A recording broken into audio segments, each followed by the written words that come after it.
Good evening, everyone. Phil here, and welcome to the Daily Wrap for what was Tuesday, the 11th of June, 2024. A pretty good streaming day, completely different from what I would usually do for a full day, because it was all indie games today, and it actually worked. Unlike when I was doing indie days a week or two ago, today worked really well. So let's talk a little bit about that. And by the way, if you're saying, why is Jasper Kitty here? He snuck in. I opened the door because I had to use the bathroom after my late stream, and he ran in here, and I said, all right, Jasper, you can stay in here when I do the Daily Wrap. So what happened today? First of all, on today's podcast in the morning, two big topics. First was the success of the stream that I did on Monday night with my friend Brian, top tier rated over on Twitch, of Street Fighter 6. That actually having the voice communication between us as we played definitely made it better, but I need to work on finding the balance between talking and playing with Brian and interacting with the chat, because one of the things that was lost is that I basically didn't really talk with the chat at all, and some of the chat were upset. I mean, admittedly, there was one person who did a big donation, and outside of that, it was kind of dead because I wasn't really talking with anyone. So in order to make those streams work, I'm going to have to find that happy medium of still interacting and talking with the stream chat, but also talking and playing with Brian at the same time. I think it'll get better over time, and I'm going to talk with him about it, like when the next time we want to maybe set one up again. So we'll see, okay? But it went well. I loved it. I thought the gameplay was great. I hope that you'll check it out. Quality of the videos came out really well. His voice was good level and everything. So let me know. Give me feedback on those videos. All right, now, the other topic on the podcast today was these false takedowns that are happening in my name still to this day. This has been happening for years and years, and it's still happening because YouTube's system is atrociously bad and doesn't verify anyone's identity, okay?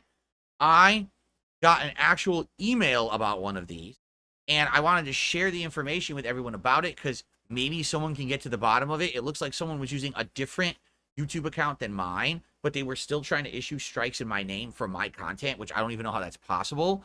So anyway, to get the full story, check out the podcast from earlier today, and maybe someone can make heads or tails of it, because sadly, guess what? It's now been 24 hours, and YouTube has not responded to my response to them that I asked, hey, can you please clear this up? It's not valid. They didn't respond. What a shocking twist there, right?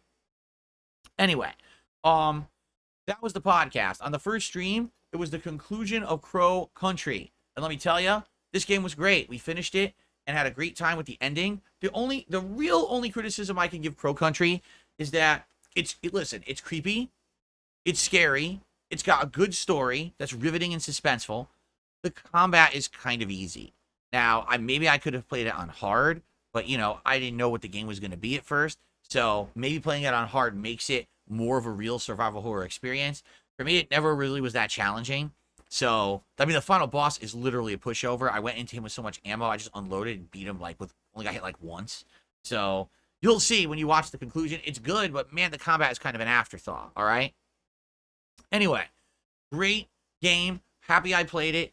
People supported it. Had a great time with it. So, thank you, everyone who was a part of that playthrough, okay? And again, thank you so much. You guys were kind with the comments and everything, too. Really made it special. Tonight on the late stream, we tried something for the very first time called Stardew Valley. This is a game that I played 7 years ago for an hour during a marathon, and then I literally played it again like 2 weeks ago during another Indies marathon, and people now have said, hey, would you ever consider it as a late night chill stream? And I said, well, you guys keep asking, maybe I'll give you what you want. So we just so happened to have a night stream open, and I said, let's try it out. I'll say this. Did it have ginormous attendance? No. I think on average we had like 250 people. At some point we had over 300, but that dipped later. But I'll say this. Engagement was absolutely stellar. People were talking not only about the game, but other things too. So it was good, chill conversation. Plus, I learned a ton about the game and the mechanics and the things to do, which was really, really fun. And support was pretty darn good for a late night chill stream. I was very happy that people came by to engage and support with the playthrough, because I've been doing other indie games recently like Hades 2, and that wasn't happening. It definitely happened here, and people were like, wow, this is great. Can't wait for more. And some people actually had said that they weren't going to be able to be here tonight, but they couldn't wait to watch on demand and see how it went. So I'm very curious. I think that honestly, a game like Stardew Valley will always do better at night as a chill stream.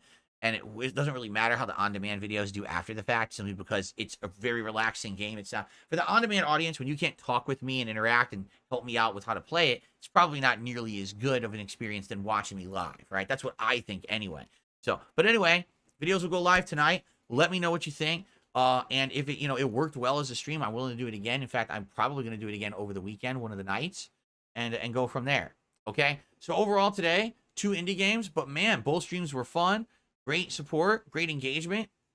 But now tomorrow, for the final day of the week, we flip it over and do AAA games again.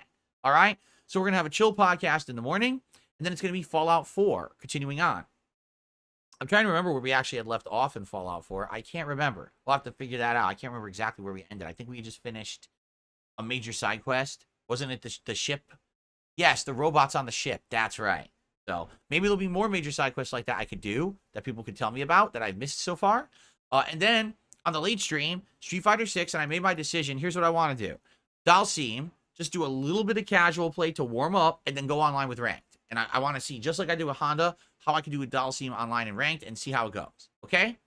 So tomorrow should be fun. I hope you guys will join me for my final day of the week. And by the way, this week coming up is the last hurrah for chill gaming, because we're going to have lots of new stuff coming up, including Still Wakes the Deep, a new horror game, Elden Ring DLC, obviously Shadows of the Erd Tree, and another new character, M. Bison in Street Fighter 6, all coming up at the end of June. So we're going to have a very packed end of June. All right, guys, thank you so much. Enjoy your night. I hope you enjoyed Jasper Kitty on the Daily Wrap. I'll see you in the morning. Peace out.